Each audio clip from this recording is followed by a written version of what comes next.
Hey everyone, welcome back to Music with Ryan. Thanks for joining me.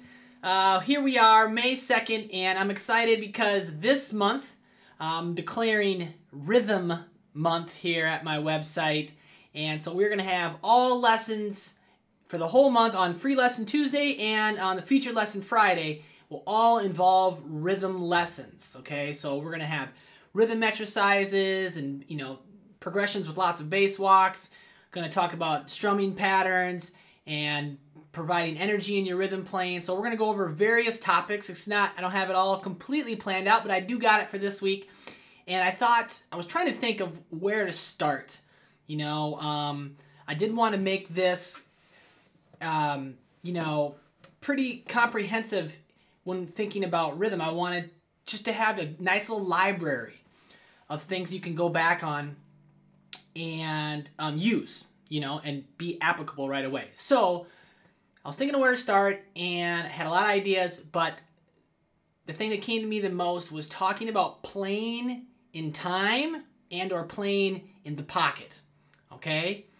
Learning to play in the pocket. And for those of you that don't know what it is, we're going to talk about it. Some of you probably know, or maybe you're kind of getting the idea of what it might mean. I mean, essentially it means to play in time. But within that, I think there's even some more space to what I would think of it as, again, playing in the pocket, okay? Playing with nice groove, all right? Being comfortable doing so.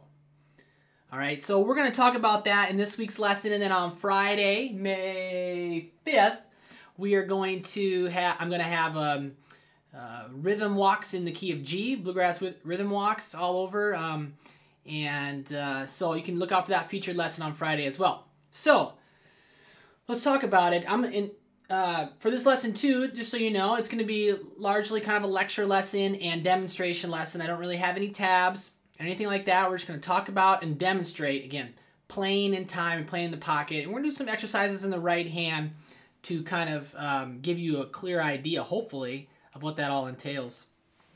So again, when I think about playing in the pocket, it means to kind of be relaxed, playing in the groove, I feel like. Or relaxed playing in time. And I think it is the most important thing. And that's why I wanted to start here. Because it doesn't matter how many cool bass walks it doesn't matter, none of that stuff, if you can't play in time, right? And I think everyone would agree, and every teacher would agree with that. And so that's why I want to make it the discussion here. Because we're going to go over lots of that cool stuff, but I want to make sure you have a strong understanding of playing in time. So I'm going to bring out the metronome here, and I got a handful of strumming patterns. And so, I was thinking about this earlier, and, even after I had graduated from college as a musician and played in bands and gigged and did records, I still didn't have a clear understanding of what it meant to be playing in the pocket. And while I was playing in time, and we were probably in the pocket, and we were, still had a nice groove a lot of the time, I didn't conceptualize it. I wasn't aware that all the time that it was going on or what needed to be done. And, it wasn't until I got with a certain group and I started playing upright bass and started, had a drummer, and just kind of mature as a musician. Then I started to kind of realize what it meant to be playing, especially when you play with a drummer. I was playing bass and playing with a drummer. It really started to make sense of where we were at. And I don't claim to be perfect at it, but I do feel I have a strong understanding of getting there and being in the pocket. So just so you know, even if you've been playing for a while, you might not have that idea. And that's why we're going to go over it. So what I'm going to do is I got a handful of strumming patterns here, and it's going to be largely based off the alternate bass strumming pattern. Okay, so I'm going to be playing a G chord. And these are we're going to talk about some basic stuff, and then we're going to everything's going to kind of lean on the bluegrass side of things for sure. Bluegrass country, and we're going to then start to add some energy and drive in our playing as well with some of these exercises. But everything kind of leans on that side because we can certainly be playing the pocket in all kinds of genres, obviously, in different strumming patterns, and you know where you put the accents, and it matters. There's lots of subtleties, So, got my metronome out here. 100 beats a minute. And the first pattern is just all downstrokes.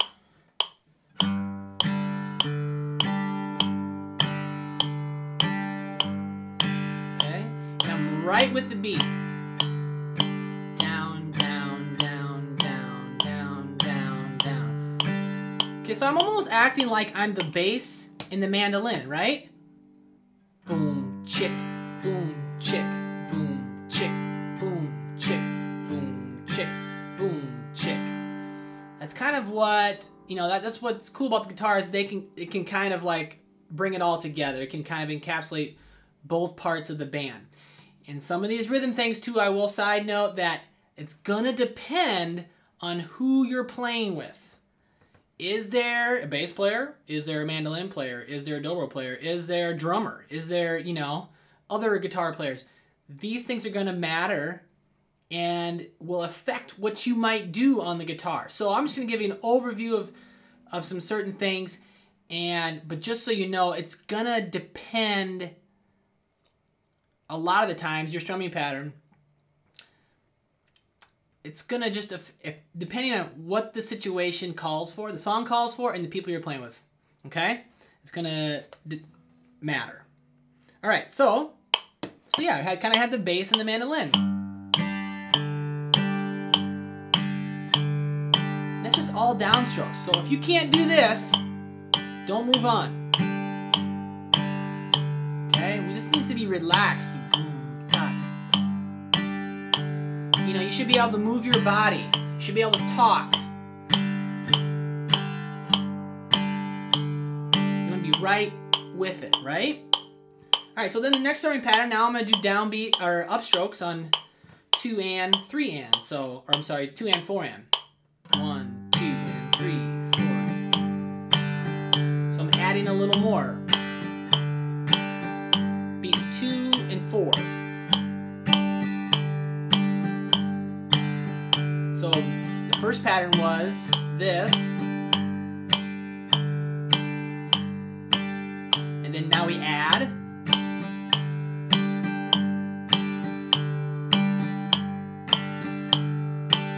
Okay, and then I add a little bit more now, next pattern.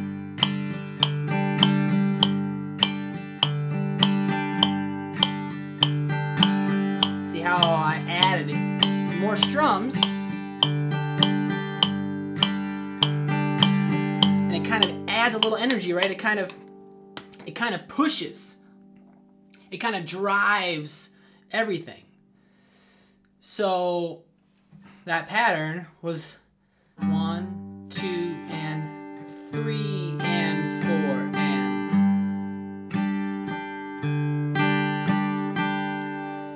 Now you can look at these things on paper and it doesn't matter as much if you're just doing the strokes and you're not playing with fluidity and you're not relaxed. It doesn't matter, you know.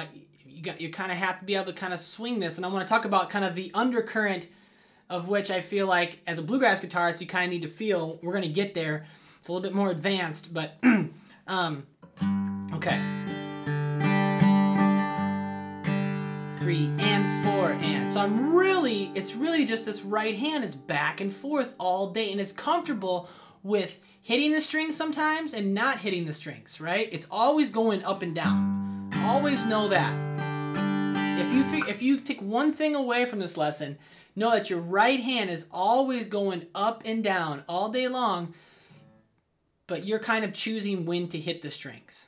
Okay, you don't want to have anything jagged. It's almost hard for me to do it wrong. You want this? So that pattern. And 4 and 3 and 4 and 4 and. You know, like it almost just kind of surges me ahead. I'm still in the pocket, right? Or I am in the pocket. I'm still playing in time. I was playing with the metronome, and I'm still there. I'm not rushing it. You might have a tendency to do it, but you got to practice with the metronome. So, one more time. Here was the first one.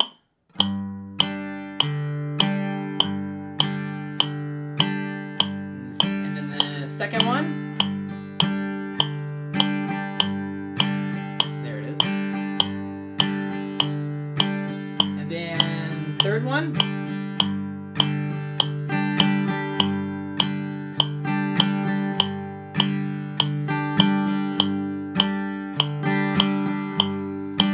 Next one I have is kind of eighth notes the whole time.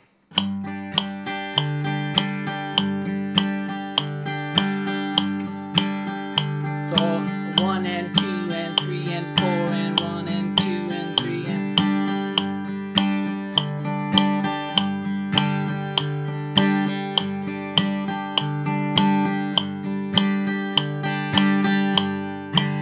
So there's those three. Those were all subtly different, right? Just a couple of strokes here and there different.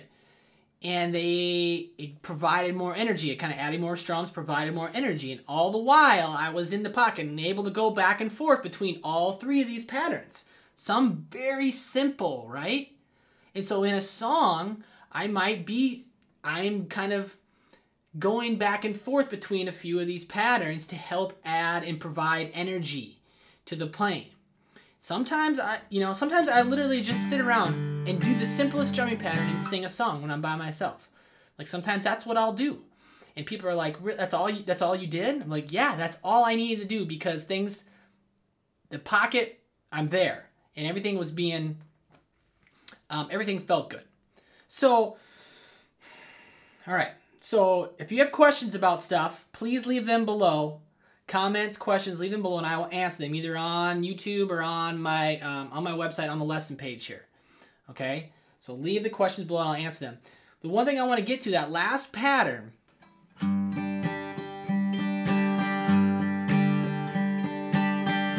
2 and 3 and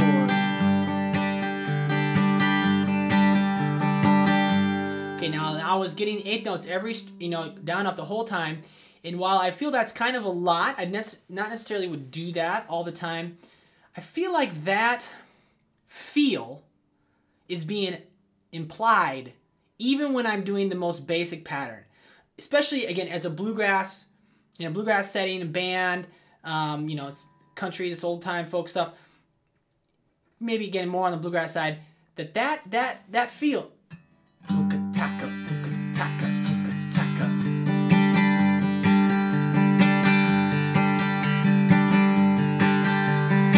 like that is being that's the underlying current, like kind of subdividing.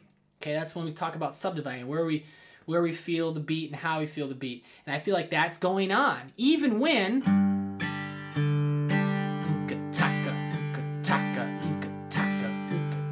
and that's the point I want to make. I really feel that think about a drummer is subdividing that for me while it's being implied. Even when I'm doing the simple pattern. And then again, as an exercise, okay.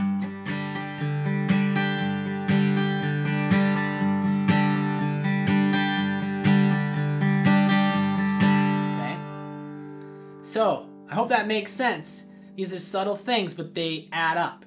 And so you want to be able to just kind of go back and forth between all these patterns.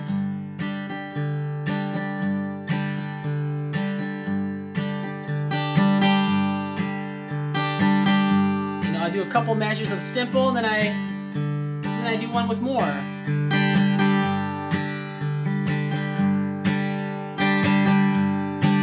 And then the last pattern I want to get to is 1, 2, 3, and 4 and 4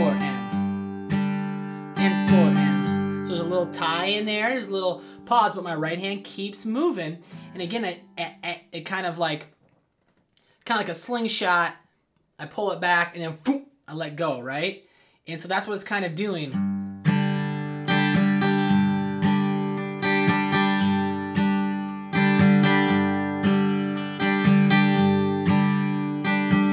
And obviously giving you a visual too, but going back and forth. But that's all right. But you want to feel it all the way around your body. You want to like be comfortable with it. I mean, that's why when you turn on the radio or put on your favorite album, that's why you like it. You know, it evokes emotion or makes you want to dance, is because all those musicians have a keen sense of the pocket, and playing within it and adding energy. All those guys, no matter what genre you listen to, they all have that. It's almost innate. It's almost just in them by now. Like they can't even explain it probably sometimes. So, playing in the pocket. So it doesn't matter what happens, what you know how to play. If you can't play in time, you're not going to please people around you.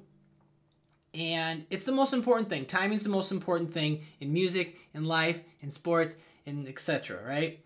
So that's why we're talking about it. That's why it's Rhythm Month. I want to talk about rhythm.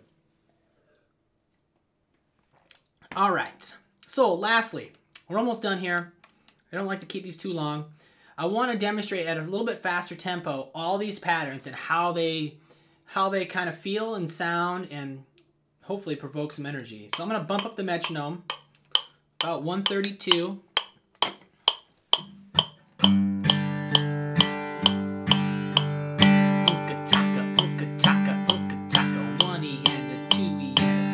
Underlying thing, right? And then the next pattern, more. So you're already adding energy. Next one.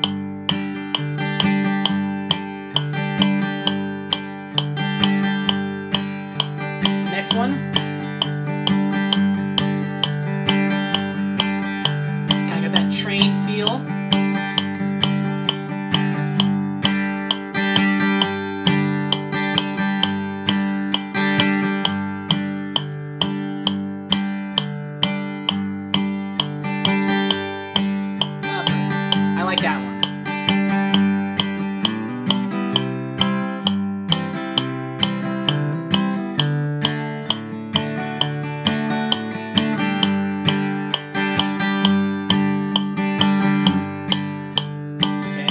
See how I'm playing within there. I'm kind of adding, and you know, at the end of the line, you know, when I went to the 5, went back to the 1, I added that little one that kind of added that little push, right?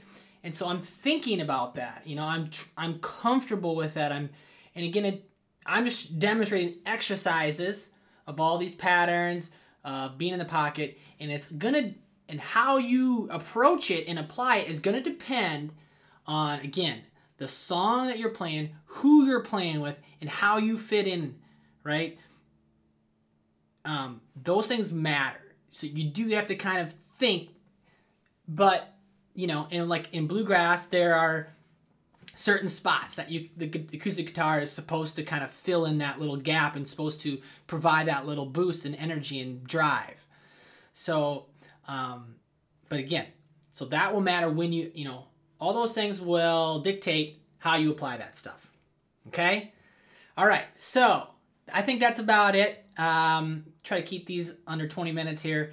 Try to keep them under 15, but that's the start for the Rhythm Month of May here. Learning to play in the pocket, learning to play with energy and drive. I hope some of that makes sense. I know it's a lot of talking. I know it's a lot of concepts.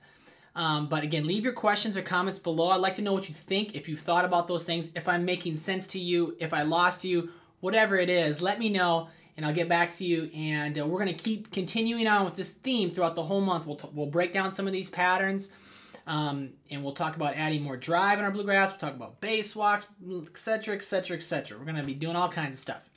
So that's about it, and I'll see you guys next time.